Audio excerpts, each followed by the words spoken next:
जिनका ताल्लुक कस्बा तंबोर से था, तो उनके करीब में एक गांव अज्जेपुर पड़ता है, तंबोर के करीब। जितना वो करीब से जानते होंगे वहां के लोग इतना यकीनन कि हम लोग इतनी नहीं वाकफियत होगी। तो मैं उन्हीं के गांव के अतराफ यानी तंबोर कस्बे के अतराफ अकनाफ में एक गांव जिसको अज्जेपुर कहा जाता है, वहां से ताल्लुक रखने वाली शख्सियत आली जनाब हजरत मौलाना रफीक साहब दामत बरकातुहुल आलिया से मैं इल्तिमास करूंगा कि वो आए और हजरत वाला की शख्सियत पर तबसरा फरमाएं। जनाब मौलाना रफीक साहब कासिमी दामत बरकातुहुल आलिया। बिस्मिल्लाहिर्रहमानिर्रहीम। अल्हम्दुलिल्लाहि रब्बिल आलमीन वस्सलातु वस्सलामु अला सय्यिदिल अंबिया वल मुरसलीन। वक़ाल अल्लाहु तबारक व तआला फी कलामिहिल मजीद फ़अऊज़ु बिल्लाहि मिनश शैतानिर रजीम। बिस्मिल्लाहिर रहमानिर रहीम। ऐनमा तकूनु युदरिकुमुल मौत वलौ कुन्तुम फी बुरूजिन मुशय्यदा। वक़ाल नबी सल्लल्लाहु अलैहि वसल्लम अल उलमाउ वरसतुल अंबिया व अन्नल अंबिया लम युवर्रिसू दीनारन वला दिरहम औ कमा क़ाल अलैहि सलातु वस्सलाम। मेरे भाइयों और दोस्तों, आज हमारा और आपका जमा होना एक ऐसी शख्सियत की निस्बत से है जिसका हमारे दरमियान से चला जाना और हम सबको तन्हा छोड़ जाना, ये हम सब के लिए बहुत बड़ा सानिहा है। इसलिए कि हजरत मौलाना मुफ्ती शकील साहब दामत बरकातुहुम, जिनको आज रहमतुल्लाह अलैह के नाम से याद किया जा रहा है, आपके जिला सीतापुर ही की आन बान शान नहीं, बल्कि वो शख्सियत थे जिनका लंदन के आवाम के ऊपर सिक्का चढ़ता था।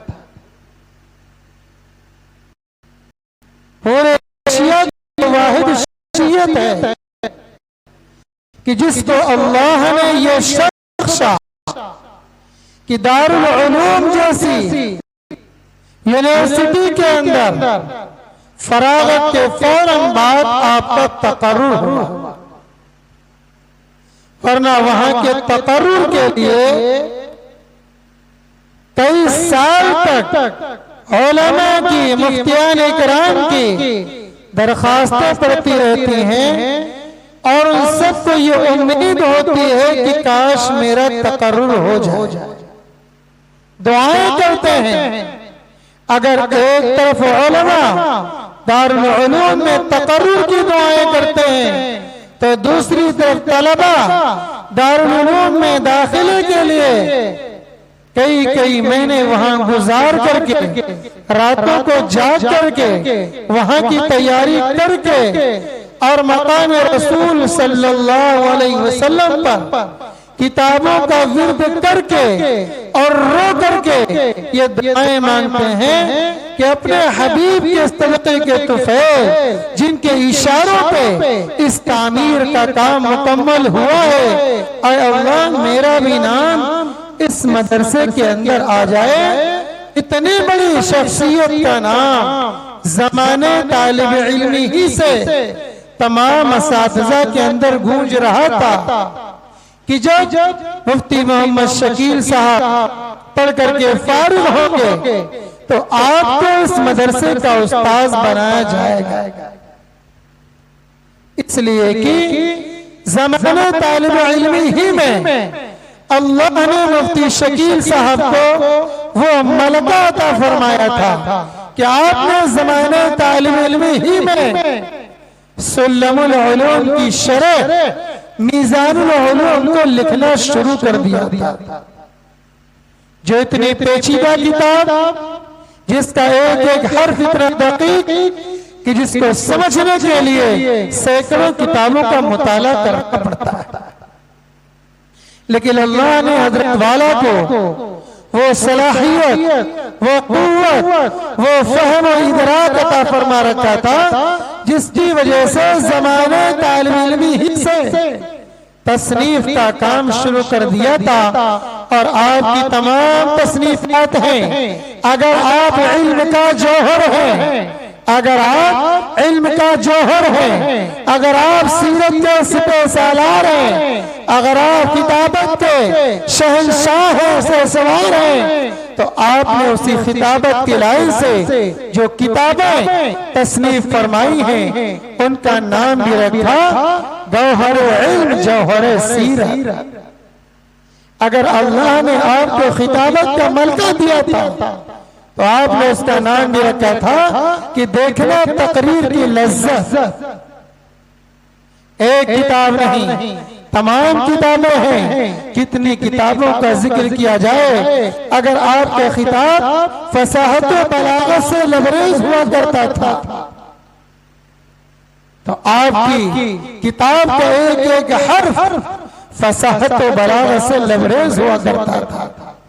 अगर आप वक्त के खतीब थे, मुफस्सिर कुरान थे, शहंशाह खिताबत थे, आप खिताबत के बहुत बड़े आला दर्जे पर फाइज थे, अल्लाह रब्बुल इज्जत ने वहां आपको तमाम तर तसनीफात का मालिक बना रखा था। आपको इमामुल मंतिक वल फलसफा कहा जाता था। आप इतने बड़े थे हत्ता कि आप वक्त के बहुत बड़े शायर भी थे। अगर आपको एक तरफ फारसी के अशार में महारत थी तो दूसरी तरफ आपके उर्दू के अशार में वो महारत थी कि आपके अशार के अंदर फसाहत व बलागत पाई जाती थी। अगर आपके अंदर सादगी थी तो आपके कलाम के अंदर भी सादगी थी, जिसको हजरत वाला ने अपने एक शेर के जरिए जाहिर किया और फरमाया कि सगाने मदीना भी बेहतर है हमसे। कितना सादगी भरा शेर है, कितना सादगी भरा शेर है, जिसको हजरत ने फरमाया कि सगाने मदीना यानी मदीने के कुत्ते, फरमाया सगाने मदीना भी बेहतर है हमसे कि हासिल है उनको करार मदीना। वो हमसे इसलिए बेहतर है कि वो जनाब आका मुहम्मदुर रसूलुल्लाह सल्लल्लाहु अलैहि वसल्लम के मुबारक शहर में रहते हैं। अगर आप वक्त के मुफस्सिर थे, वक्त खतीब थे, आप बहुत बड़े शायर थे, आप इस उम्मत मुस्लिमा के बहुत बड़े रहनुमा थे, आपके अंदर इस उम्मत का दर्द पाया जाता था, ख्वाह वो सियासी एतबार से हो, ख्वाह वो सियासी एतबार से हो, हर तरह से आपके अंदर उम्मत का दर्द पाया जाता था कि उम्मत पर किसी किस्म का कोई जुल्म सितम, कोई जबर तशद्दुद नाजायज न होने पाए। आप इस इलाके के मालिक थे, आप इस इलाके के अंदर एक बहुत बड़े मदरसे को बनाया संवारा।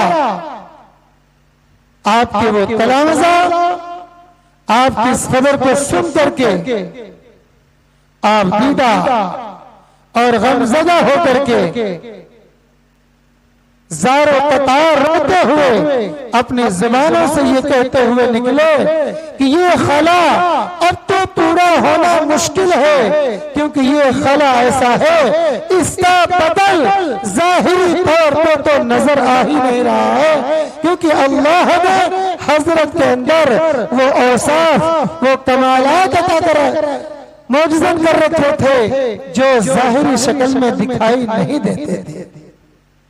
कि आप वक्त के मुफस्सिर थे।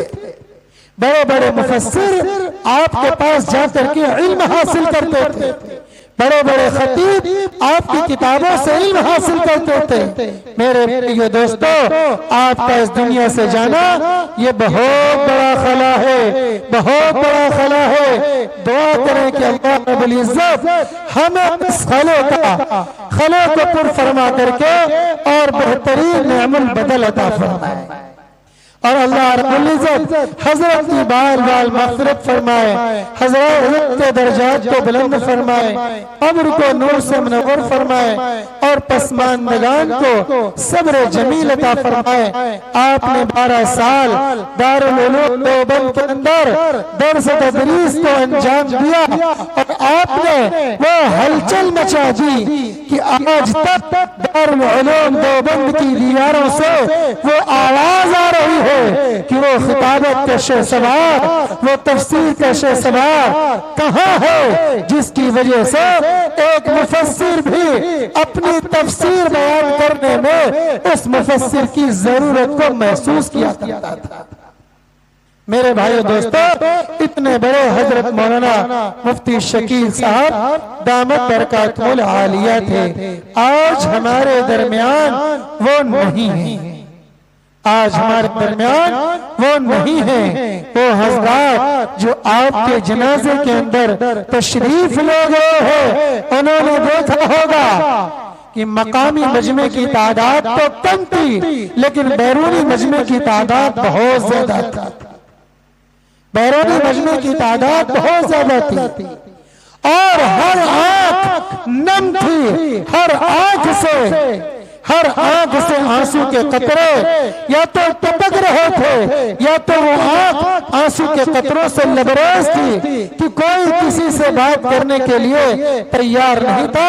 हर एक की आंख हजरत के जनाजे पर टिकी हुई थी और हजरत के पीछे पीछे चल रहा था, और ताकि कब्रिस्तान पर जाकर के उसे भी अपने हाथों से वो मिट्टी उठा करके आपके कब्र को बनाने के लिए इजाजत हो और आपको कब्र के बाद की कब्र बनाने की तौफीक मिल जाए। मेरे भाइयों दोस्तों, इसलिए जनाब आका अलैहिस्सलाम ने फरमाया अल उलमा वरसतुल अंबिया, कि उलमा अंबिया के वारिस हैं और अंबिया दुरहमा दनानीर के वारिस नहीं होते हैं, वो इल्म के वारिस होते हैं। जब तक वो रहते हैं उम्मत को इल्म का वारिस बनाते हैं, उम्मत को इल्म सिखलाते हैं। इसलिए मेरे भाइयों, अपने रिश्ते को उलमा से जोड़ो। अगर उलमा है तो ये मदारिस है तो हम हैं।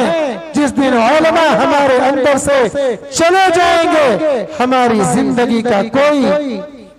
जिंदगी कुछ नहीं होगी। जिसको फरमाया उलाइका कल अनआम बल हुम अज़ल, जिसकी जिंदगी अल्लाह उसके रसूल के हुक्म से दीन से खाली हो, वो जिंदगी क्या है, वो लोग क्या है, वो तो जानवरों से भी ज्यादा बदतर हो जाया करते हैं।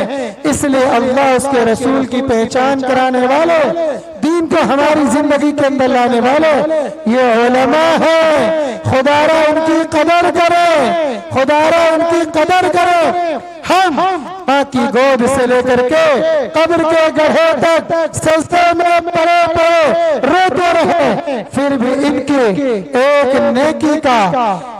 एक नेकी के बराबर हम नहीं हो सकते, इनके एक एहसान का बदला अदा नहीं कर सकते, क्योंकि ये दिन में तो पढ़ते हैं, पढ़ाते हैं और रातों को अल्लाह के सामने उम्मत के लिए रोते हैं, रातों को अल्लाह के सामने उम्मत के लिए रोते हैं। इसलिए मेरे भाइयों दोस्तों, अपने उलमा की कदर करने वाले बन जाएं, उनकी इज्जत करने वाले बन जाएं। अपनी आवाज को उलमा की आवाज से बुलंद ना करें, अपने आप को उलमा से आगे ना चलाएं, अपनी बात को उलमा से आगे ना निकालें। कल क़यामत के दिन अल्लाह अगर हमसे पूछ लेगा तो हम क्या जवाब देंगे? उलमा के साथ साथ अपने मदारिस की कदर करें कि इन मदारिस से उलमा पैदा होते हैं, हुफ्फाज पैदा होते हैं, मुफ्तियान किराम पैदा होते हैं, कुरान पैदा होते हैं। इसलिए मेरे भाइयों दोस्तों, आज हम सब एक ज़बान होकर दुआ करें कि अल्लाह रब्बुल इज्जत आज की इस नशिस्त की बरकत से, हमारे आपके कहने सुनने की बरकत से अल्लाह रब्बुल इज्जत हजरत मौलाना मुफ्ती शकील साहब रहमतुल्लाह अलैह की बाल बाल मग़फ़िरत फरमाए, आपकी कब्र को नूर से मुनव्वर फरमाए, आपके दरजात को बुलंद फरमाए, आपके तमाम पसमानदगान को सब्र जमील अता फरमाए और आपके तमाम तलाबज़ा को, आपके तमाम मुताल्लिक़ीन को और आपके तमाम खास लोगों को अल्लाह रब्बुल इज्जत सब्र जमील अता फरमाकर हर एक को उसका नेमत बदल अता फरमाए। व आखिर दावाना अल्हम्दुलिल्लाहि रब्बिल आलमीन।